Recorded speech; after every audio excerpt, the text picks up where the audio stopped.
Hello guys, তুমি চলে এসেছি তোমাদের কাছে একটা ছোট্ট মিনি ব্লগ নিয়ে। তো আজকের ভিডিওটা খুবই ছোট্টখাট্টো। তোমাদের সামনে প্রত্যেক দিনই আমি ইন্ট্রো দিয়ে ভিডিও স্টার্ট করি, তো ভাবলাম যে সবাই যেরকম ভাব করে আজকে না হয় একটু অন্যরকম ভাব ট্রাই করি। তো দেখতে পাচ্ছ এখন মুড়ি টুড়ি খাওয়া আমার মোটামুটি সব কিছুই কমপ্লিট। তো শুধুমাত্র স্নানটা করতে বাকি ছিল, তার আগে ভাবলাম যে মশলাটা বেটে দিই, মানে পেস্ট করে দিই, যেহেতু আমি মিক্সিতে করব। তো তারপর স্নান ধান করে এই যে দেখতে পাচ্ছ আইসক্রিম নিয়ে চলে এসেছি। ভাই এসছে, তোমাদেরকে বলাই হয়নি, আমি ভাই আর নন্দিনী তিনজন মিলে 3টা আইসক্রিম নিয়ে নিয়েছি। তো চলো এটাকে এখন খেয়ে নিই, তারপর তোমাদের কাছে পরে আসছি।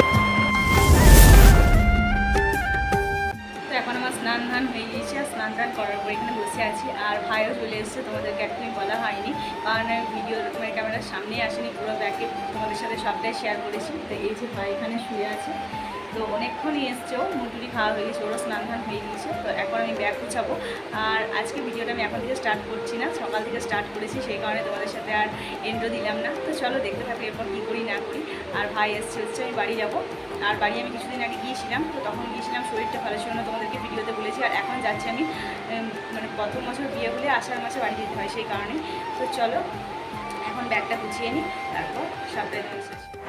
তো চলো ব্যাগটা এখন গুছিয়ে নিই। আর সেরকম কিছু জামা কাপড় আমি নেব না, কারণ এখন কোনো ওকেশন নেই, সেই কারণে। আর ওকেশন না থাকলে জামা কাপড় নিয়ে যেই বা কী করবো, সেই কারণে আর সেরকম বড় ব্যাগও নিচ্ছি না। দেখতেই পাচ্ছ ছোট্টখাট্টো একটা স্কুল ব্যাগ নিয়েছি, তো এটার মধ্যে আমার সমস্ত জামা কাপড় আটকে যাবে, যেহেতু আমি একাই যাচ্ছি।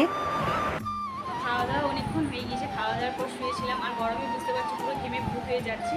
আর প্রত্যেক দিনই ঘুমাই, আর আজকে ঘুমালাম না, কারণ ঘুমাতে গেলে বাড়ি যেতে লেট হয়ে যাবে, তখন টোটো বাস কিছুই পাবো না। আর ভাই যেহেতু নিজে এসে টোটোতে বা বাসে যেতে হবে, আর আসার টাইমে ও নিয়ে আসবে। তো চলো রেডি হয়ে নিই, তারপর তোমাদের সাথে কথা হচ্ছে। তো এই যে রেডি হয়ে গিয়েছি, শুধুমাত্র ড্রেসটাই পরেছি। তো চলো সকাল বাড়ি থেকে বেরোনো যাক।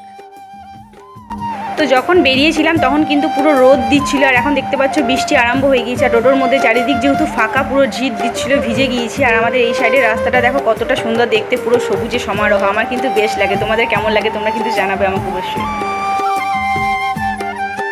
তো এই জাস্ট একটু আগে বাড়ি এলাম, যখন ওখান থেকে বেরিয়েছিলাম তখন বৃষ্টি ছিল না, রোদ দিচ্ছিল হালকা হালকা। আর আমাদের এই সাইডে আসার পর দেখছি বৃষ্টি আরম্ভ হয়ে গেছে, খুব জোর বৃষ্টি হচ্ছিল, হালকা ভিজেও গিয়েছি টোটোর মধ্যে, মানে ঝিপ দিচ্ছিল।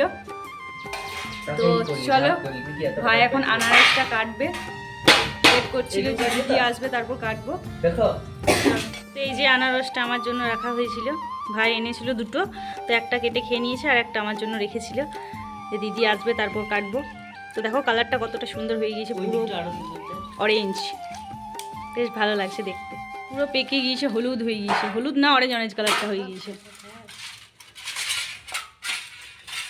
তো চলো এটাকে কাটি, তারপর তোমাদের সাথে। তো এই যে এখন আনারসটাকে কেটে ফেলা হয়েছে, এটাকে পিস পিস করা হবে, তারপর এটা ভজন হবে।